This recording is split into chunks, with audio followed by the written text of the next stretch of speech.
I'm James Wright, and welcome to my shop. So yes, I'm going to have some fun tonight with a live Q&A. We do this every Tuesday. Well, we do the live Q&A once a month.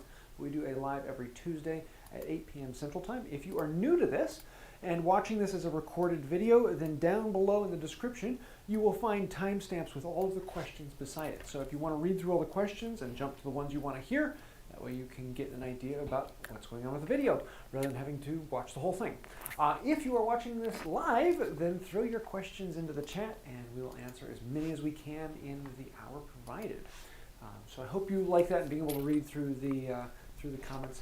My wife down there, she is actually collating them all, and so she's going back and forth. She's trying to keep track of the timestamps for them. So yes.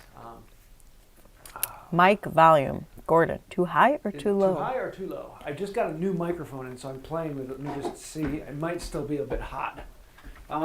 Hey, y'all. It's not bad, at least by this. Let me just bring it down here then. Sounds like your mic is off. Like my mic is off? Low volume. They say they can too. G4, G4. Hey, y'all. I'm getting full volume on here. Are these all on? Yeah. I'm getting full feed onto here, so it's saying that it's sending. Right here. I don't know. SMB is off. Sounds like you're being picked up by Sarah's mic. Well, that's weird. G4 is on. G4 is on. Plugged into there. Running into here. Let's see. Does this sound better? Hey, y'all, can you hear me? That just looks like it's peaking out, though. I don't know. We'll see how that goes. Sounds like a microphone from across the room. So it might actually be the microphone from across the room.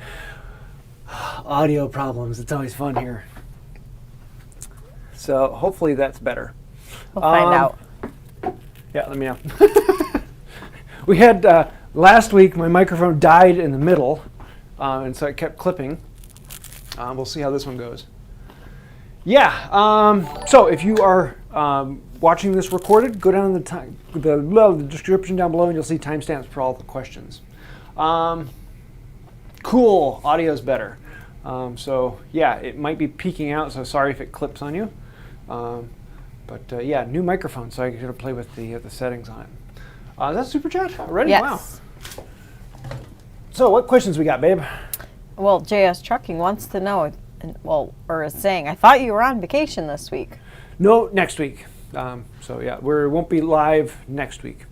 Oh, speaking of updates, June 15th through the 18th is the MWTCA National Meet. It is in Gettysburg, Pennsylvania this time. And I'm going to be flying out for that. So if you're going to be there, I'm looking forward to seeing you. If you are looking for where to buy tools, that's the place. It is the biggest tool sale in the entire world. It happens twice a year, and they do it in different places. And right now it's in Gettysburg, Pennsylvania. But people fly in from all over the world for the event, and so it is well worth it. How come Sarah gets an ice cream? I had an ice cream too, but I just ate it a lot quicker. Because Sarah's been home for maybe 20 minutes today between work and soccer practice and pictures. So what's next, babe? What's next? Let's see. What has Alex got? What is the best foolproof method to cut new teeth on a saw? I'm on my third attempt. Cutting teeth on a saw is a very difficult thing. I'm hoping to do a video on that in a month or so. I'm actually here. This is a saw kit for one of the patrons. I'm actually going to be making a saw for him. And so I have to cut teeth in it. And so that will be coming up here soon. But right now, the best video on that is one by Paul Sellers. He does one with a hacksaw method. Works really well. And I generally will do what he does. The problem is stabilizing it so it doesn't want to bounce around as you push it forward, because as you push it forward, it wants to skip to the side. And so if you have a wooden block that holds the file in place and you run it in that, that will allow you to get a little bit more of a straight cut to start it. Once you have it start and you have a mark on them, that makes it a lot easier. But it is one of those things, it's going to be difficult. Oh, I still have my headband on. Why didn't you tell me that? I thought it wasn't. I put it on earlier as a fidget and just forgot about it. I saw this reflection over here. It's like, what is reflecting? Was it a little shinier than normal for you? Yeah, it's a little shinier than normal. I normally see a reflection, but not that bright. Oh, saw teeth. So the problem is you need something to guide it. The other method I've seen quite a bit is you grab a piece of wood or another block that you clamp onto the saw that you push the file up against and you run one there. And then you move it over one tooth, lock it down in, and move it over. It's a very slow method because you have to relock on the guide for every single tooth. But it's a very consistent method because you have something to hold the whole file rather than just the tip of it as it comes through. But in general, I would go with the Paul Sellers method. He does a very, very good job of that. Yeah, so stay tuned. It'll probably be about a month or so. I'll have a video on doing that as well. What's next? Let's see. Sumi, with Rubio monocoat, do you need to worry about the rags combusting like BLO?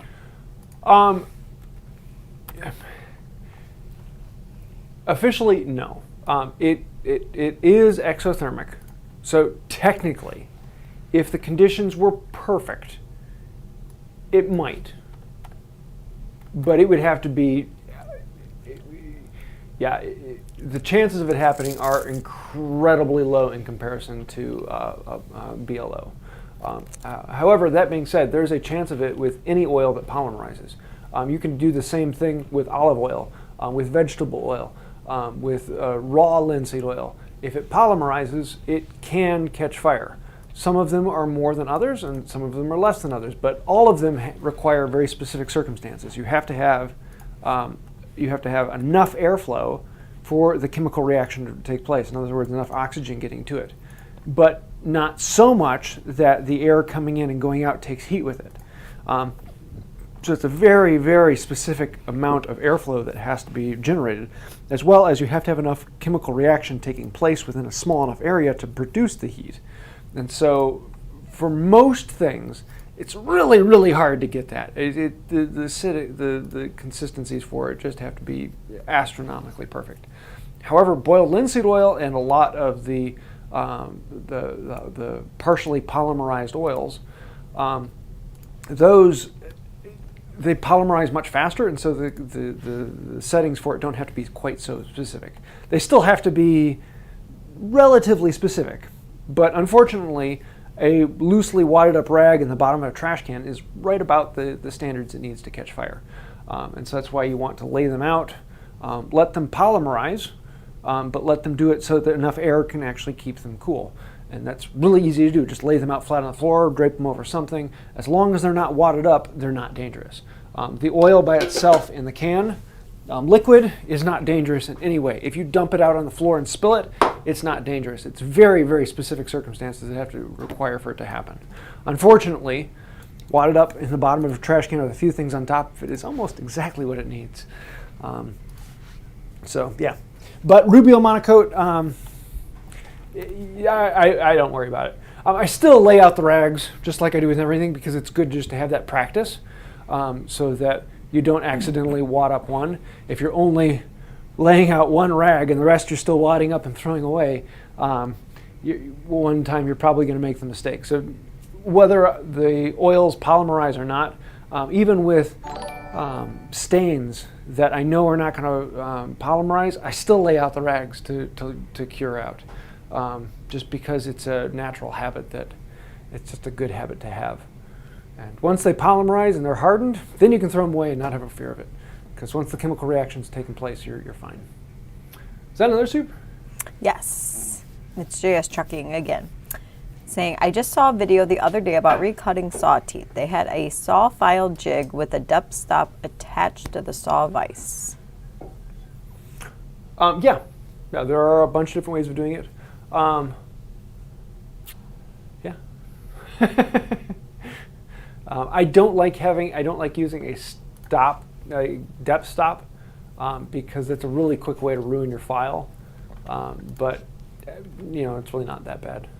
So it's not. Yeah, there's lots of different ways of doing it. Though there aren't a lot of videos on it though, so that was kind of one of the surprising things. So yeah, stay tuned. Coming soon. What's next? I have yet to give my mom we joke. need mom jokes.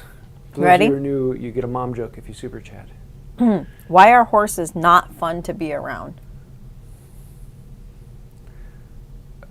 Why? Because they're a bunch of naysayers. Yeah, that's a good one. I like that. I like that. Yes, that's a good one. You ready for another? Yep. Okay. Let's see. Matt Tomon, how do you sharpen a tooth plane blade? I'll say that 10 times fast. Tooth plane? How do you sharpen a toothed plane blade? Exactly like a regular one. There is no difference at all between it because the toothing is on the back. Here, let me show you for the rest of you. Want to see? This one's jammed. Wow, it's really jammed. There it goes. A toothing plane has teeth. Here, let me actually focus. There we go, and into 3 here. This is the flat back, and you can see there are all these grooves and teeth into it. There we go. And so all of these grooves mean that if you flip it around onto the bevel, you're going to see this whole series of teeth here. So it's cutting and then it's not cutting. It's cutting and it's not cutting. It's cutting and it's not cutting. All the way along those teeth. And so when you sharpen it, just like normal, you would polish the back, but you do all the sharpening on the bevel side. And you do your sharpening when it's not in focus. So yeah, you just hit the bevel side. And on this one, there was a hollow grind. I don't generally like doing it, especially on a toothing plane. That just makes it a little bit more, but it's not a huge issue. But yeah, just the exact same way. You sharpen the bevel, and other than that, there really isn't any difference to how do you sharpen it because you do it the exact same way. You just don't want to spend a crazy amount of time flattening the back because you don't want the back to be flat. You want the back to have teeth. So yeah, you don't have to worry about that. Yeah, don't use the ruler trick on this. Although, the ruler trick's not going to cause that much of an issue as long as you don't overdo it. But other than that, it's the exact same thing. What's next? Let's see. What does Sumi have? I was watching your bench build and you used what I believe you said was Waterloo. What is that? I thought you were all BLO and paste wax. Waterloo? Oh, I think it might be water locks. Isn't that something you use? On my bench? On this one, it was just BLO and paste wax. My first bench, I used a water-based poly. Because I was kind of experimenting, and things you make in your shop, it's a great thing to experiment with. I wouldn't use water-based poly for a bench. It was a film finish, but it worked okay. But yeah, boiled linseed oil and paste wax, that's what I'll recommend for a bench top. That's what I recommend for a lot of things too. That's what yeah, I think you're referring to the first bench I made. That was one out of Douglas fir about 7 years or so ago. First one on the channel. If I'm wrong, let me know. But I think that was it because it was a water-based poly. What's next? Let's see. Clockman45. Question on the plane tune-up. Is that for a giveaway? ? I read that in the Discord post you put there. Oh, yeah. Probably in a couple weeks I'll have a video coming out talking about that. What I want to do is because I've been doing chisel test, plane blade test, glue test, and I'm like, you know what? We need to have a plane test. Just a plain and simple test. And so I want to test particularly the low-end planes that are under $100. So from like Tay Tools on down. And I want to see how do they perform and basically get a brand new plane and how much does it take to make that plane do really fine shavings on difficult wood?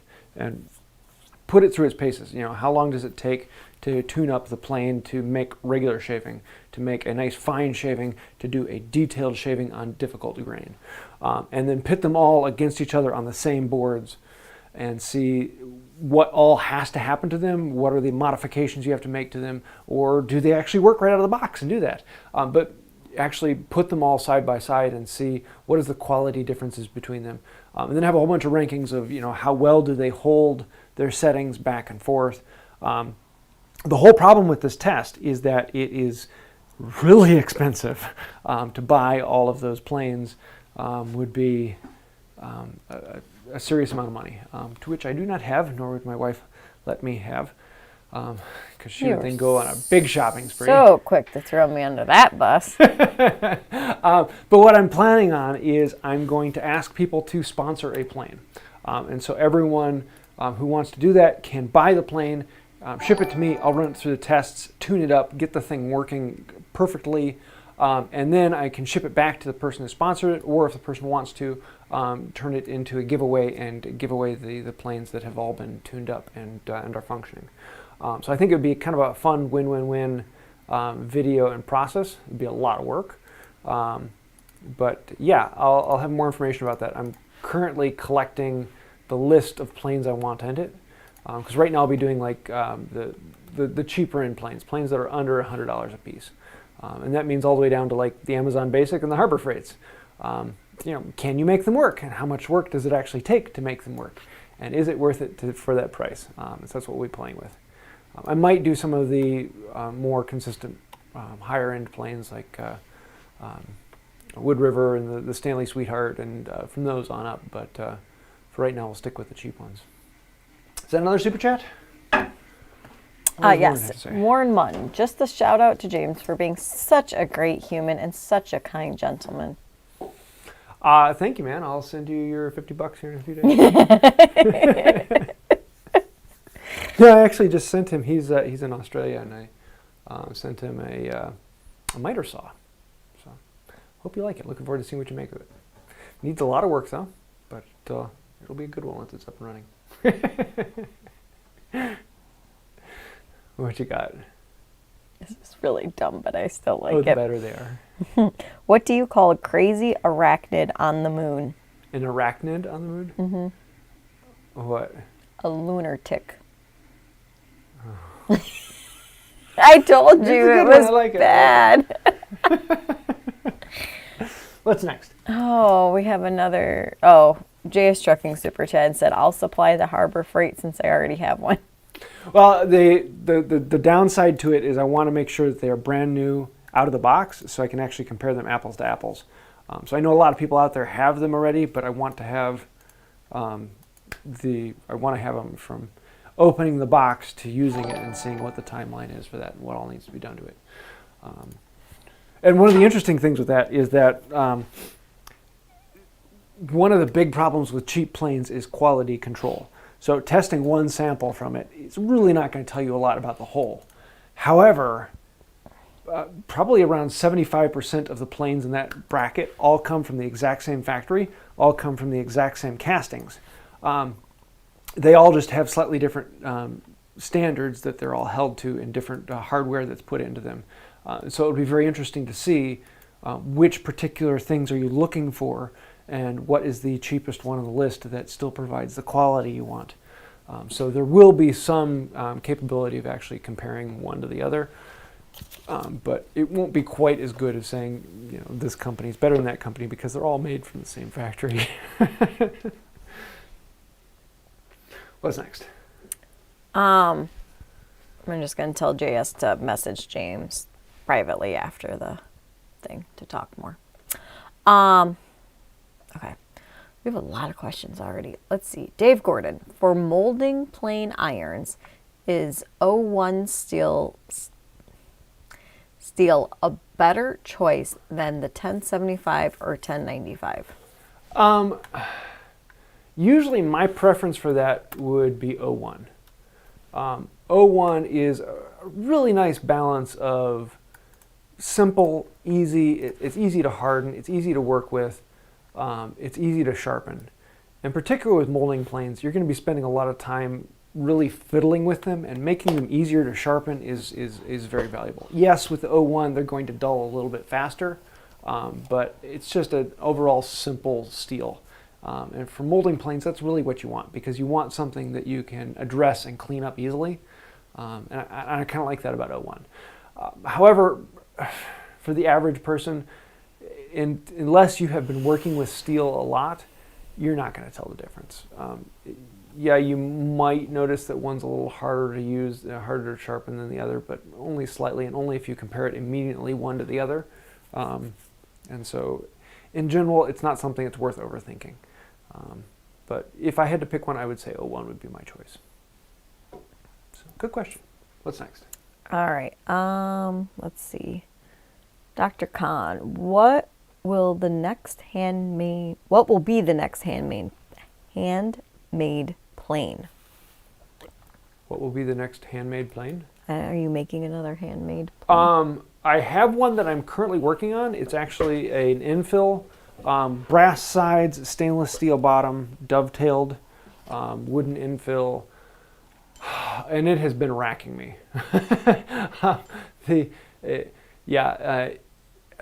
It's one of those things where I've just got to spend a whole day, and I've really got to zen out and just spend a lot of time really detailing it to get it down into it. And I haven't yet had the time to dedicate that day to it. But yeah, I'm hoping that video will be coming out in July. So that'll be a really fun one. I'm actually making that for, I can't remember his name. On the Can I Have It Facebook group, we did a charity auction back in November, and I auctioned up. I would make a tool for whoever won it, and the higher the prices, the better the tool. And if it gets up high enough, maybe I'll make an infill plane, just kind of sweetening the pot and thinking no one's going to get up there. And then it went over $5,000. So like, well, I guess I'm making an infill plane. But yeah, I've got to fit it into the schedule. So it's been a while, but it will come out, and I'll be sending it off to him once I get it made up. So yeah, stay tuned. That'll be a fun one. What's next? Let's see. Lynx G. So so this is not a woodworking related question, but are you guys excited for Avatar 2? I was just watching the trailer just a few minutes ago before the live. So yes, I am. That one has a special place in my heart, because it was when we finally made our home theater, and we had the full 3D rig with the glasses and all, and yeah, that was a lot of fun. So I'll have to break that back out when it comes out. Does this one do 3D? What's that? Does this one we have do 3D? It will. I just don't have the glass rig for it. I should do that now that the kids are older. They would enjoy that. I don't know if they like that movie, but... Well, yes. What's next? Let's see. FundiMike. At a recent flea market, I saw a wooden plane with 2 irons pointing in each direction. Any idea what such a plane is used for? And to clarify, it was 2 irons in total, one pointing in each direction. Yeah, that's a common way to do a tongue and groove plane. And you have the tongue facing this way and the groove facing that way. So you can plane with the tongue, and then you turn the plane around and you're planing with the groove. You will also see rabbit planes, but in that case, both irons are facing the same direction. And so that way you can plane this direction, or you can turn it around and plane this direction if you're going against the grain. But most of the time, it's a matched pair of tongue and groove. Or I've also seen molding planes that have, what's the word I'm looking for, the hinge joint. So you can have those on the same tool rather than 2 different tools in 7 different places. At least that's the most common one. I have seen another plane that was just a simple rabbit plane, where one groove's going one way and the other groove's going the other way, and I don't quite know the reason for that. I would love to find out, because if you turn the plane around, the blade's still going the same direction. But maybe it's because of the reason I have all these, so once one gets dull, the other one's sharp still. You know? So that was created by a procrastinator. Got it. Sarah's Christmas present. I don't do my sharpening. That's your job. Oh, let's see. Warren Munn asked the best way to resaw a 1/4-inch board to an 1/8 inch. Patience and skill. Yeah, resawing 1/4 inch. You're talking about veneer cutting, and that is that's a slow. Is probably the biggest keyword I can give you. Patience. Do not rush it. One of the biggest problems that people have when they are resawing is when you get started, you're cautious and you're careful and you get it in there. And then once the saw gets established, you see you got this whole long thing and you really start going to town on it. You really start getting impatient, and the more impatient you get, the more you push the saw. And the more you push the saw, the more force you're putting into the saw. And when you put force into the saw, what happens is the saw goes wing. And it may not do that where you see it, but it will do it inside of the cut.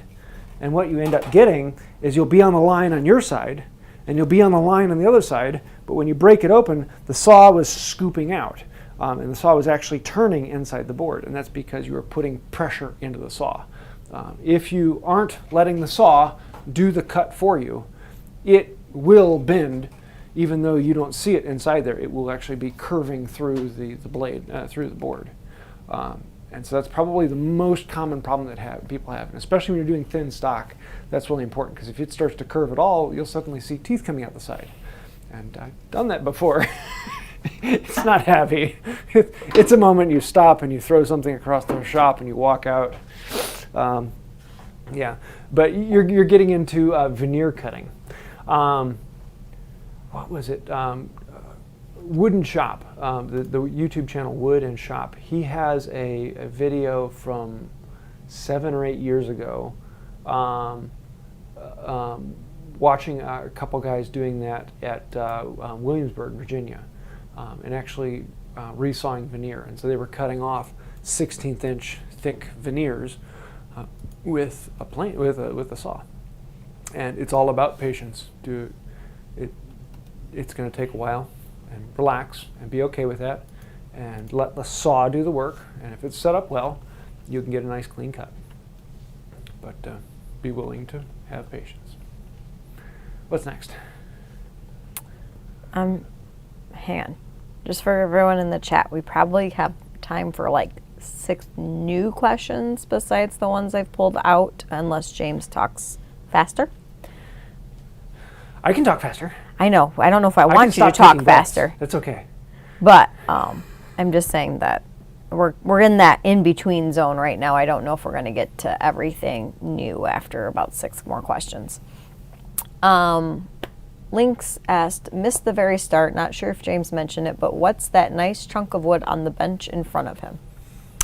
This is a burled walnut. I've got a couple other pieces over here, and they are out of focus. They are rather beautiful. So you can see here.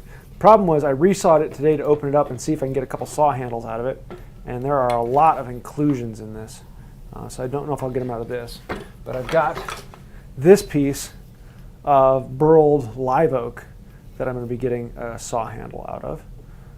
So I'm looking forward to that one. Which saw are you going to put that on? What's that? Which saw are you putting that on? That's this one.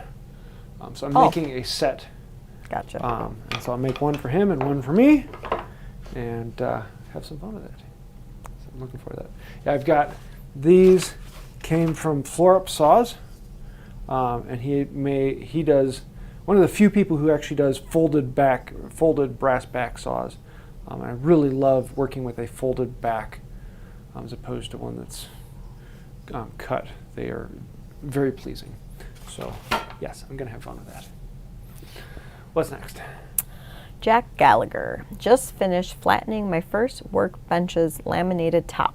What are your thoughts on a sliding dovetail through tenon versus a hidden drawbore mortise and tenon for connecting the legs to the top? What was the first one? A sliding dovetail? Through tenon.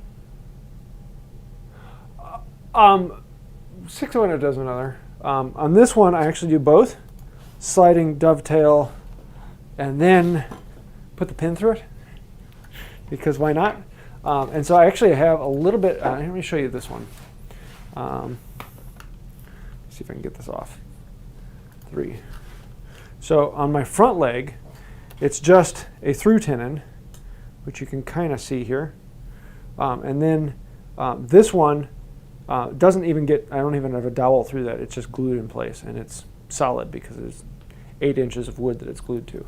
But then on the other side, I've got the sliding dovetail and through-tenon. So you can see the sliding dovetail here and the through-tenon here that are on that one. And I kind of like that. It's functionally doesn't make a difference at all. They're yeah, you put enough glue on it and you're not going to have a problem with it. So 6 of one, half dozen another. Which one do you like better? Which one makes you happier? That's the one to pick. What's next? Or you just get legs you knock out of your bench. Anyways. Yeah. Nicholas Todd, why do some saws have a 2-inch toe and 5-inch heel, and others have a 3-inch toe and 7-inch heel? Just examples, not actual measurements. I think you're saying as in, well, here, let me grab 2 of them as in comparisons. Why does this one have a really thin nose and really big back? And this one's thinner nose is a little bit taller. A lot of times it's actually just due to sharpening. As you sharpen it, the saw gets shorter and shorter and shorter, and you'll actually see some that come to a really, really thin point out here because they've been sharpened up so much. Most of them start off with about a 2.5 to a 3-inch nose, and that will that's how much sharpening space you have. This one actually hasn't had much sharpening to it, and I need to do this one up because it's a really beautiful Atkins. But yeah, that one hasn't. Whereas this one is basically, well, here, let me show you, because this is it this one? No. It's that one, no, not that one. Where is its original? No. No, okay, I don't have its original here. But it was originally these two were the same. So if I flip it over here, originally these two had the same amount on there, and that is how much has been filed off right there. So yeah, this used to be a lot longer, but it has been sharpened over and over and over and over and over and over again, and so it's gotten thinner. There were some saws that were made with a thin nose, and some that were not. But that's the most common thing, is that it's been sharpened a lot, and so it's not as big as it used to be. Woo, saw's falling over. What's next? Let's see. At least I'm hoping that's answering your question. If not, let me know. Sumi has clarified. Thanks for answering and looking for a mom joke. The water locks was on the first bench over 7 years ago. Cool. So, just so you know. Yeah, I was just experimenting at the time, wanting to try a different finish. And it's a good thing to experiment on is your shop furniture, because if you don't like it, then you can redo it, and other people aren't going to see it, so it really doesn't matter. What does he have?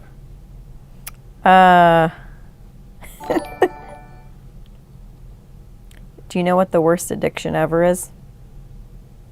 What? Being addicted to buying defective brakes. You won't be able to stop. There's a lot of truth in that. All right. Let's see. See, Joe. Any news on the brass knobs for the Stanley planes? Not yet, other than the fact that they are in, he is in the process of getting them cast, or the system of looking at them. And for what he's wanting to know, here we've got brass knobs. And so these are going to be soon be coming from Reed tools, Reed planes. And so this one is roughly polished up. This one is straight out of the foundry. So we've got the tall version as well as the short version. And I'm kind of experimenting with them and playing with them and seeing what I think and like. And so far, I really like them. They add a lot of weight to the plane, but they do it in a very nice way. And the plane actually kind of holds itself. So I can set it up like right about there. And it actually stays on the wood, which looks kind of weird. But it makes it really good for establishing the cut because there's so much weight up here that you're not going to be rounding off the start of the cut. It actually just kind of holds itself down on there and works really well. So yeah, stay tuned. I don't know when they'll be coming out, but sometime. Can you count it as a like arm exercise too? Because you got the extra. You know, and honestly, in actual function, I don't find them wearing me out anymore, at least as much as I would expect. But they do feel good. It's almost like a magnet to the wood. They just kind of hold themselves down. It's very useful. Plus, it's brass.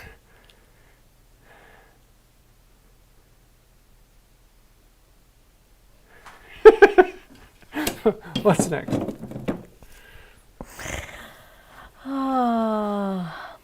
Anyways. Let's see. Evan Van Dyke. Veneer inlay on bent lamination. Which comes first? So what I'm assuming is you're wanting to do bent lamination. So layer, layer, layer, and bend it down. And on the face of that layer to have a lamination. If you are talking about marquetry, in other words, veneer lamination, I would do it after the fact, just because it would be nice to have it all in place, and then you can inlay your veneer into it. However, well, it would depend on the situation. Although I think in most cases, I would probably want to do it after the bending, because once it's in place and it's built, then it's just easier to know where things are at. The problem is if you inlay things into a piece and then you bend it, where you inlay it, you put in natural weaknesses, and so that inlay is going to want to pop out, and it would be a little hard to control that. So I think in most situations, I would do it after the lamination, after the bending. Yeah. I'm actually trying to think of a situation where I'd want to do it before.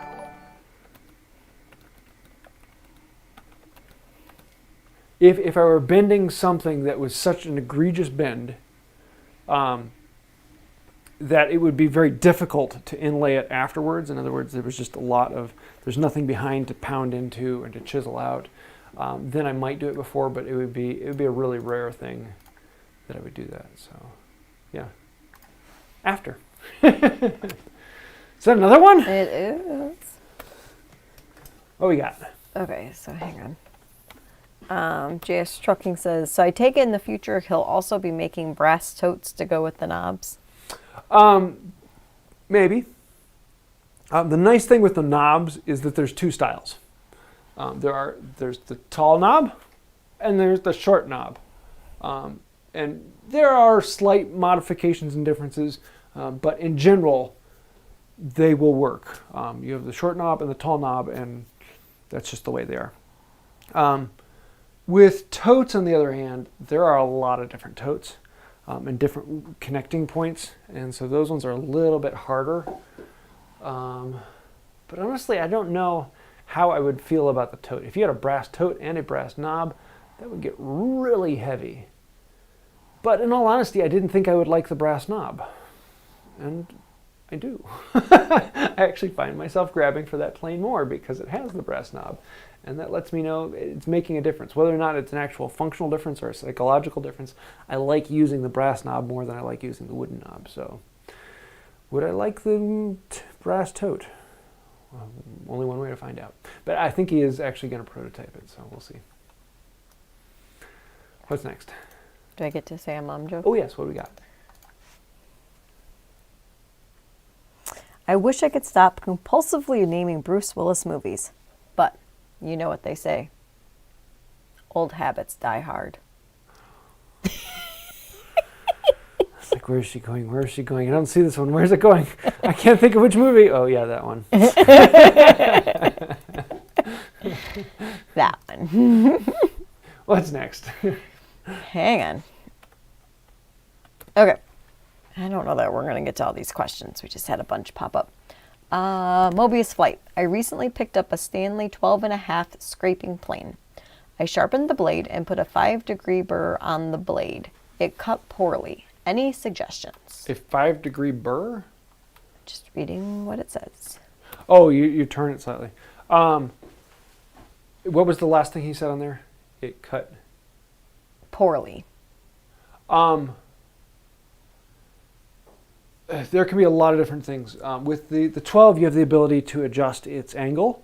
And so its angle might be too far forward or too far back, and that's often a big problem with it. But I would have to, I would have to see it in person to really know, because there's a lot of different issues. Yeah, and some people don't even turn a burr; they just scrape with it. But yeah, there's 100 different ways to do it, and there is no right or wrong, and finding the way that works for you can often be very difficult. I do have a video on how to sharpen a cabinet scraper, and I go through on there what I do. But yeah, I'd have to see it in person, because it sounds like you're doing what's right, but the most common thing is that the angle is wrong. Adjust the angle and try with that. What I normally do is, when I'm finding the angle for the way I sharpened it, is I'll hold the card and I'll try and get a curl with it, just holding it with my fingers like a card scraper, and then I'll see, oh, that's the angle I want, and I'll try and mimic that on the tool. What's next? Let's see. This is a mouthful. Anonymous accordionist. I like it. I know, but you don't have to say it. I haven't managed to find a small frame saw kit for resawing. I don't have the room for the large ones. Do you have a suggestion for a hand saw? Oh, excuse me, panel saw with which to resaw? Any rip saw will resaw. Usually the bigger the tooth, the faster it cuts, but the less clean it will cut. Any 4 to 5 PPI is what I'll grab. If you do want a small frame saw, Blackburn Toolworks actually sells them all the way down to 2 feet. So I mean, this is 26 inches of teeth plus more handle on it, so the frame saw is actually about that long. And so if you want a frame saw, you can get that. But most of the time, if it's like 3 inches or less, I'm going to use this to do my resawing. And it's this is a hand saw, a 26-inch. This one's 5 PPI, 4 to 5 PPI is about what I like. Though I just recently got this other Atkins that I'm wanting to play with, and this one is a 24-inch, 6. No, this one's 5 PPI as well. And then, don't tell my wife, but I just bought a 28-inch 5 PPI. That I'm looking forward to playing with.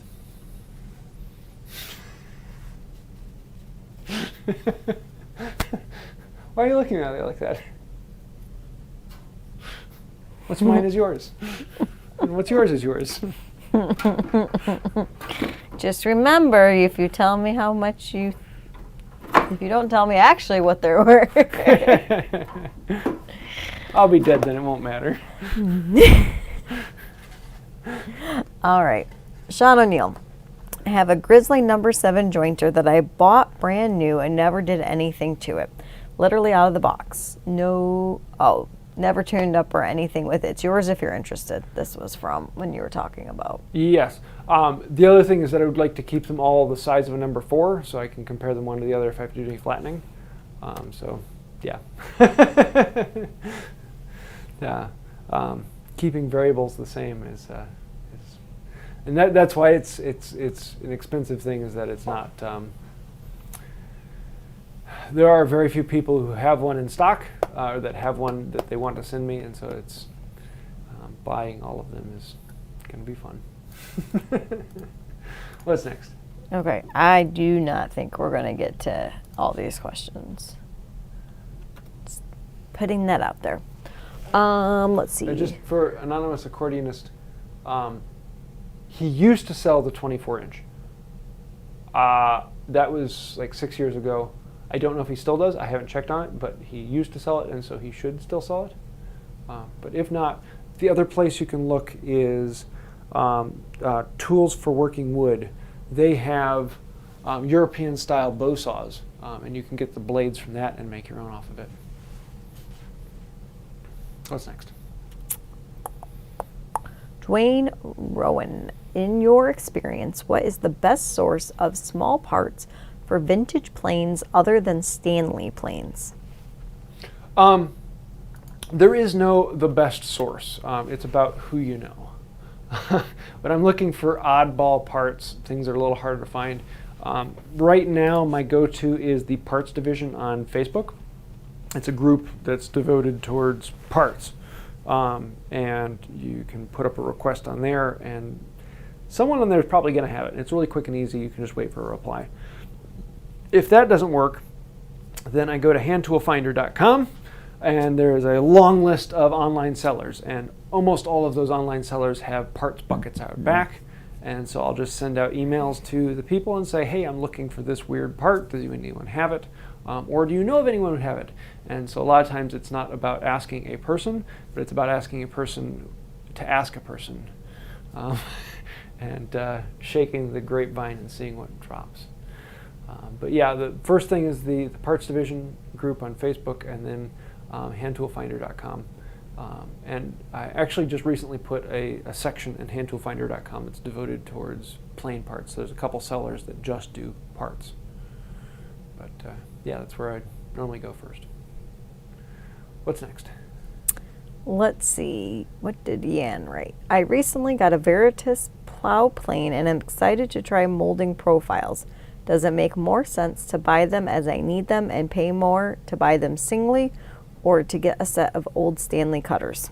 Yeah, buy them individually. Unless you get a really good deal on a solid set, you're never going to use half of them. Because I have a full set of 45s and a full set of 55s, and I maybe have used 10% of them. Maybe. Actually, I'd be kind of surprised if I used 10% of them. So yeah, don't unless you really want that set because it looks good, just buy them as you need them, and you'll find that you'll need 5 or 6, maybe 10 at most, and that's all you'll need. What's next? Let's see. Not sure how I'm supposed to pronounce this, so we're going to say C to W. I have an old Buck Brothers socket chisel that I split the handle. Is walnut or cherry would be a little on the soft side. I do have a junk wooden plane that I can get beech from.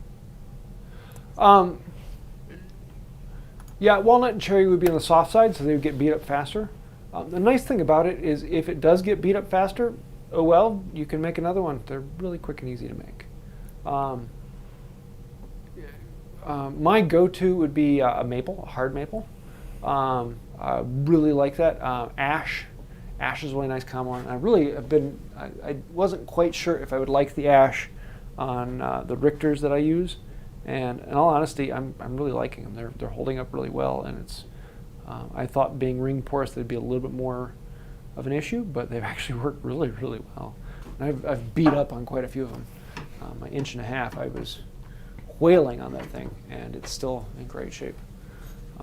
So, yeah, I would probably go something a little harder, but I don't know if I would tear apart an old plane to do it unless the plane is just parts, in which case then, sure, go for it.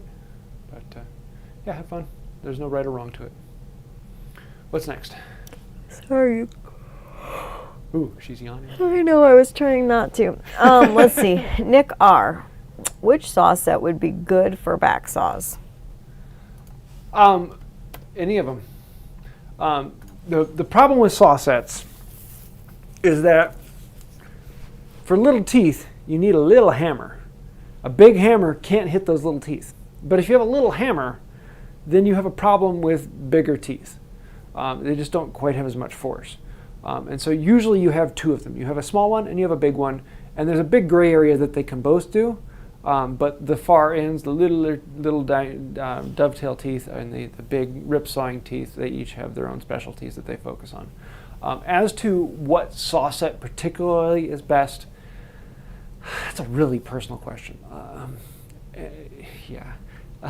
A lot of people are really going to, you know, the was it 42X is like the gold standard, but there are a lot of people who really don't like that one because it's a little different. Whether you want the pistol grip or the inline grip, there are hundreds of different designs and shapes for them, and a lot of the antique ones you can pick them up for $3 to $5 a piece. Almost every MWTCA meet you're going to find a bucket of them for almost nothing. And that's usually where I tell people to pick them up. If you're buying them individually online, you're probably going to be spending, you know, $15, $20. Yeah, it's a personal preference. And does one work better than the other? No. You'll hear people say, "Ooh, this one works better than that one," and it's really just how does it feel to you as opposed to its actual function.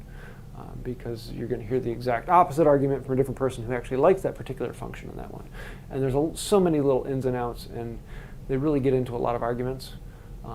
But in general, you're not going to go wrong. If it sets the saw, it sets the saw. That's all you need it to do. So don't overthink it. You'll probably end up finding one and be like, I wish it had this. And then you find one that has that and be like, oh yeah, I really like this one. That one's a better saw set. So that's just for personal preference. What's next? Let's see, Jarik C-Bol. I recently picked up a carpenter's chest with 7 planes, a spoke shave with a missing iron, a draw knife, and 4 panel ? Saws. And a partridge in a pear tree. And can you recommend a saw? Oh, I didn't even finish reading that when I copy and pasted. Can you recommend a saw set tool? I want to have a good one to add to it. Well, there you go. I answered the question. That sounds like a nice find. You don't come across those often. Didn't read the whole thing when I copied and pasted. Let's see, Lynx G. Relative to a regular wood knob, how much heavier are the brass knobs? I'm guessing about 5 times heavier. I don't know. Do you have a scale? Where's your little scale? I can grab a scale, and I want to say it was like 3 pounds. It was like 50% of the way to the plane. Oh, look at that. I do have my scale here. Yeah, why don't you throw another question at me while I'm weighing this out. Let's see. Danny Delot. I'm building your plain till design. Would it still work if I want to put plain socks on my planes? It would work. You just need to make sure there's enough space for the sock to go up and around the toe and fit up in there. But yeah, it can. So why would you put plain socks on if you're putting it away? The whole purpose of that is just so that you can quickly get at them. And if they're covered in a plain sock, then they're not quick to get at. So. Okay. But I guess everyone's But different, I've never heard of a plain sock. Is it literally like a sock? Yeah, it's a sheath that goes over it that protects it. Commonly used for shipping. The things I've learned. Let's see. Okay, so wooden knob. Here, you flip this over so you guys can see. I was gonna say. Flip it. So here. Let me zoom in here. Whoa, that's not what we want. There, that's better. So wooden knob is 1.6 ounces.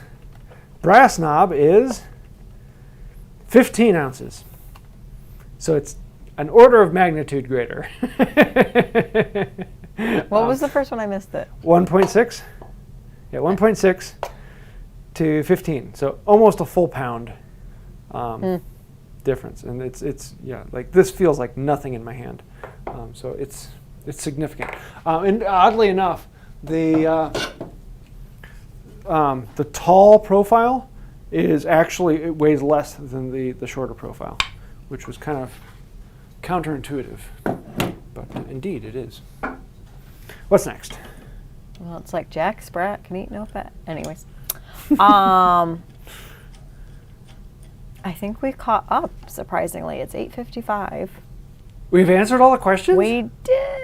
Oh, I talked too fast. I'm sorry. Except Troy J wants to know, are you moonlighting as a comedian? I can't take that. Oh, kind of Warren rejection. says in real measurements. You need that in metric, Warren. Now here, let's see. What is, so if it's in grams, it would be, the wood is 44 grams, so that would be somewhere around 420 grams, as opposed to 44 grams. All right, we got one last minute question that just popped up. Okay, last question. What do we got? All right, so Nissen Eichorn. Hey James, I will be moving and I would like to make a space in my home. I would like to do mostly handwork. How much space is needed? And what about a tool for dimensioning? No time or patience for hand. When you're working with hand tools, the space is determined by what you want to build, not by the tools. So, the biggest tool you're going to use would be, a handsaw, 28 inches long. So is your shop big enough so that you can use a 28-inch saw? That's all the space you need if what you're building is smaller than that space. But if you want to build a dining room table, well, you have to have a space that you can fit a dining room table into and move around. Ask me now, I know that one. So it's determined completely by what you want to build. Now, if you want to work power tools into it, now you have to talk about in-feed and out-feed space. And so now you need the tool plus however long a board you need before it, and then you need that same length after the tool. So if you want to work with 10-foot boards, well, you're going to need 20 feet of shop plus the tool size. So, a table saw would be 3 feet. So you're going to need 23 feet of space in order to run a 10-foot board through. And so with power tools, it is determined by the tool and what you want to put in and out of it. Whereas with a hand tool, it's determined by the biggest board is 10 foot. Well, then your shop needs to be 10 foot. And so, yeah. I started off, my shop space was 10 foot by 10 foot ish. And I made a dining room table in that space. I have since expanded my shop, and now I have this area over here. So now it's 10 foot by about 18 feet of functional space plus the little office area. So it's a decent shop. It's more than big enough for hand tools. So yeah. On that note, I think I'll do it. We are not doing a live next week, so I'm sorry. We are going to be out of town, but we'll be having fun next time. Oh! I forgot before I go. I got something on that bug on my hair. Where is it? I'm sorry. How do you have anything in your hair? I love you too, baby. Here, I have these available on my website, completely free, plans for an end table. And so what I'm going to be doing is actually building this live with a beginner woodworker in the shop.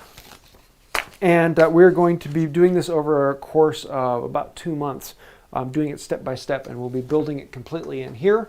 And so I'll be building one, and he'll be building one, and we will do it together, and so you can actually go at our pace and build along with us. So if you want to join us, we'll be starting it June, I think it's the first Tuesday in June, I think. I'll have more information on here soon. But you can download the plans, and there's a list in there of lumber you're going to need. So if you want to build along with us live, there you go. That'd be June 1st. Does that sound right? I don't remember. Okay. Stay tuned. No. The 30th. May 30th is Memorial Day, so the 31st. So it'd be like the 6th. That sounds about right. Yeah. Maybe the 5th. 5th sounds right. I don't know. We'll know when it gets a little closer. Not exactly. But you can get the plans, get the wood in place, and build along with us, and we'll have some fun with that. So I'm really looking forward to that one. So I think I'll do it for now. And until next time, have a wonderful day.